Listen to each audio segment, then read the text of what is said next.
What's up, guys? This is Crypto with James, talking to you today about the crypto market. Don't get too bullish on a market recovery today. It's a very important day. I'm going to get into all the reasons why in a second. Before I do, as always, I update my spreadsheet. These are the first 26 coins that I spoke about on the channel that I got invested in, that I told everyone was going to absolutely kill it. If you'd invested $100 into each one of them when I released the videos, and you were still holding those bags, you'd be in profit for over 52 grand. And that's what you get with Copy My Crypto. I share my live portfolio because this isn't it anymore. I've sold out of those positions, and I've reinvested into new cryptos.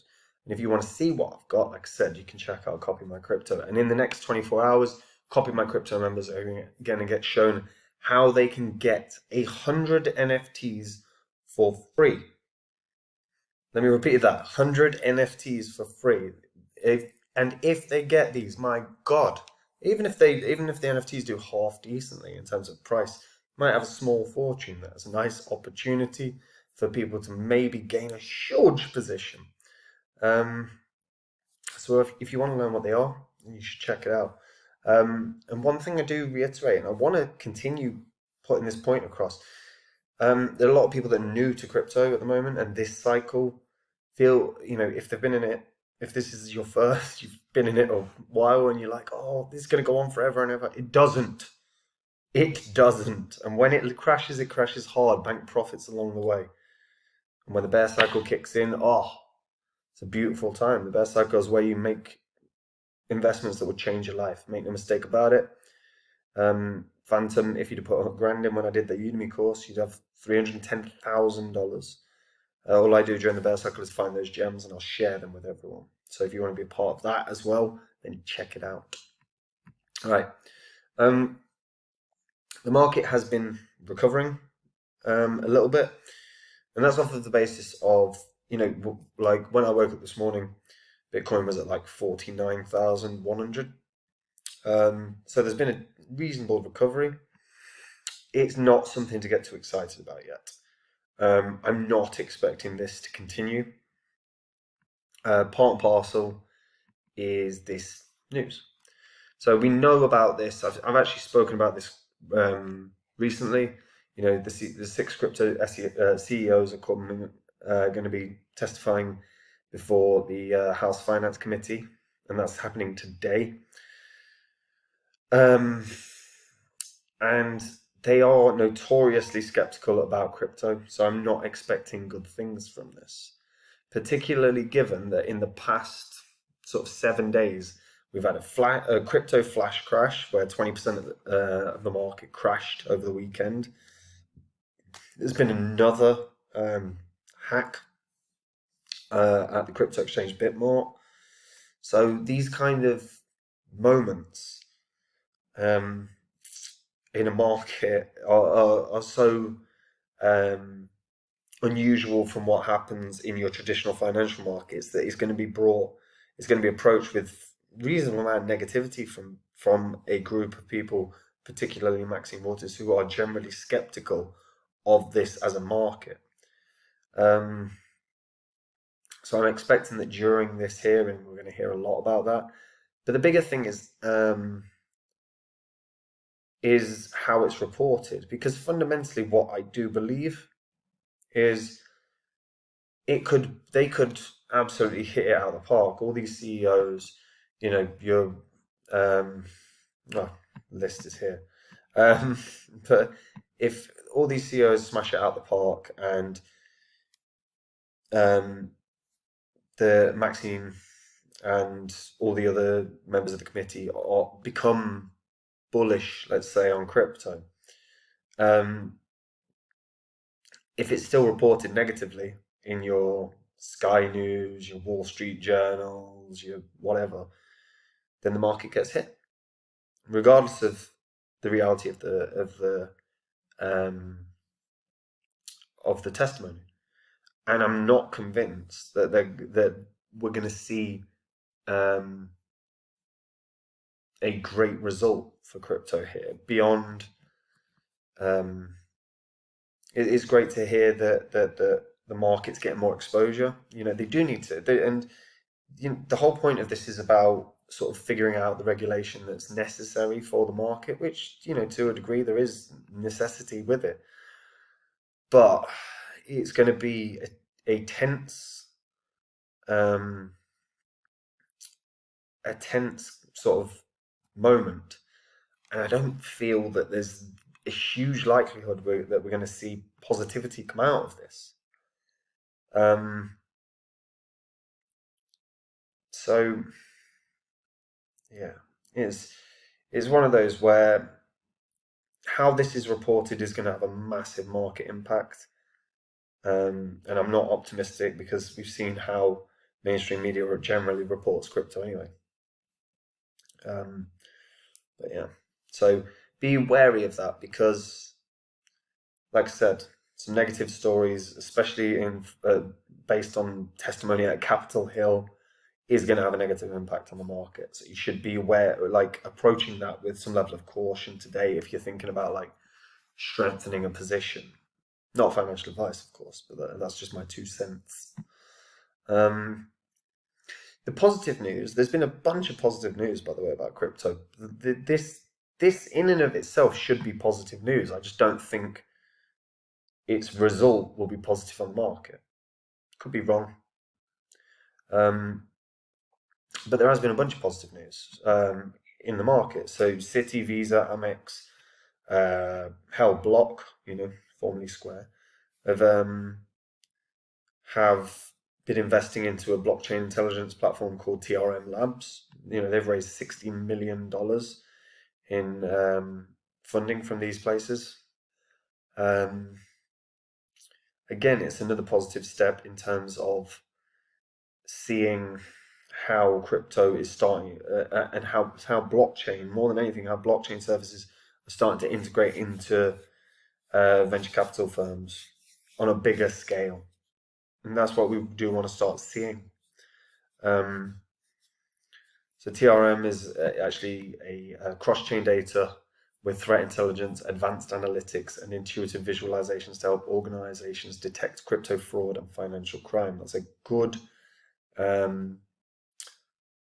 goal of theirs, and you can understand why Visa, PayPal, etc. want to get in on this. Even more than that, and that's just more of a private, a series of venture capital investments. So it's not hugely bullish, but again, it's about blockchain intelligence. It's again another positive step for blockchain. Bigger than that is Visa at the moment. Visa are launching a crypto advisory service for financial institutions and merchants. The aim is that they can get financial institutions eager to attract or retain customers with crypto offerings, retailers looking to delve into NFTs, or central banks exploring digital currencies. That's the whole purpose of Visa setting this up. The services include educating institutions about crypto, allowing clients to use the payment processors networks for digital offerings, helping manage back-end operations. Now, a global study done by Visa showed that nearly 40% of crypto owners surveyed said they would likely, or very likely, switch their bank to one that offers crypto-related products in the next 12 months. Now, that to me is surprisingly low. If they are crypto owners, I would have expected that the percentage would be higher, because why wouldn't they want to be with a bank that offers crypto-related products? That to me is surprisingly low. And I never like seeing a study quoted. I'm sorry, guys, but unless I know what the sampling is, unless I know what the sample size is, unless I know what the variables are with regards to the banks that these people are with, it's a nonsense statement. Studies have to have, you have to be able to quote how you did a study for it to be valid for me. So I take all that crap with a pinch of salt. Visa is set to launch services this year that will allow buying, selling, and custody of digital currency through its banking partners. Now, obviously, that's fairly significant because Visa has enormous amounts of banking partners. Visa's chief financial officer, Vasant Prabhu, told Reuters If the price is going to fluctuate from 60K to 50K in a few hours, it's a very difficult thing for a merchant to accept Bitcoin as a currency. I don't know if cryptocurrencies like Bitcoin will ever be a medium of exchange. Stable coins will, he said, adding that Visa would facilitate such transaction when the time was right. And this is what I said previously when I did a video about Nano. I said what I like about Nano is the tech is fantastic, but fundamentally, is it a medium of exchange? No, because it's subject to price fluctuations. And a stable coin isn't. Stable coins fundamentally were always going to end up becoming the payment solution. And obviously, Visa's CFO is confirming what I said. Obviously, been watching my videos. Um, anyway, there's another two pieces which are fairly massive as well. So there's quite a lot today. We'll stop this. So there is a coalition consult on a CBDC in Australia. The treasurer, Josh Frydenberg, is promising a comprehensive payment and crypto asset reform plan that could result in better regulation. Now, what he's talking about is potentially the biggest overhaul to Australia's payment system in 25 years. He delivered a speech today where he said he promises a comprehensive payments and crypto asset reform plan. Throughout 2022, the federal government will consult on potential reforms, including a CBDC, a licensing framework for digital currency exchanges, and fixing the problem of fintech debanking, where banks refuse to offer services to certain individuals or businesses. Something that we keep seeing. In fact, we see it in England constantly. Hell, some banks won't even let you participate with crypto exchanges. It's ridiculous. So apparently you don't have the right to spend your money the way you want. Madness. So obviously this is fairly massive news. They're stating obviously that the sector is poorly regulated, so that is something he believes a new framework will ensure a better, more clear regulation, something that's quite clearly missing in America. The SEC suck. Their clarity is lacking in every sense of the word. So that will be interesting to see how this plays out with Australia. But yeah, I mean, again, he's noted that about 70% of Australians own crypto. And he's warned that without regulatory changes, it will be Silicon Valley that determines the future of our payment systems. I think that will end up being the case anyway. I think in large part that's what has happened in real life already.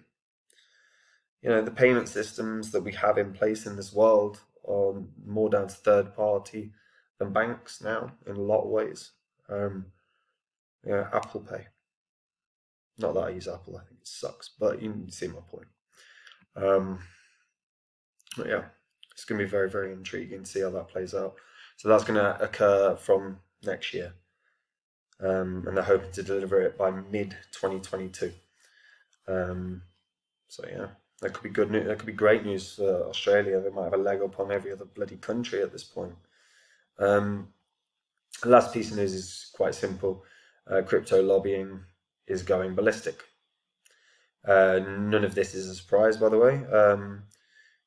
Between 2017 and 2021, the Commodities Futures Trading Commission was one of the American government agencies that discussed the crypto the most.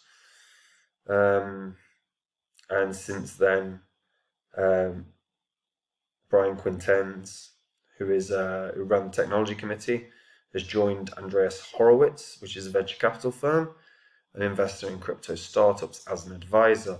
Obviously fairly influential. He has got the opportunity to start trying to influence legislation.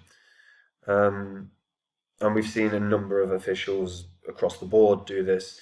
Jay Clayton, who was the previous head of the SEC, Brian Brooks, who until January is the acting comptroller of the currency, Chris Giancarlo was the head of the CFTC between 2017 and 2019. Philip Hammond, the former Chancellor of the Exchequer, joined Copper, a crypto startup, in October. And the reason that we're seeing these people flock there is because, quite simply, these crypto companies can pay very, very well And if you have influence on on the legislation that's going to be passed, or you have inside information because you've got mates in the field, then there's a big opportunity there for you as a successful individual within the traditional financial structures to make good money, but obviously as well for those startup companies and those general companies to make better investments. We are going to see that more. Lobbying is going to continue, but it's not just that. Fundamentally, regulation is going to have to happen sooner or later. And make no mistake about it, over the course of the next probably 4, 5, 6 to 12 months, the biggest amount of effort that's going to be, or the most time-consuming element of anything that governments go through in terms of finance right now is going to be crypto, because it has to be. They have to acknowledge that this is an area that they need to decide how the clarity of the situation and regulation. Right now, this market is worth $2.4 trillion.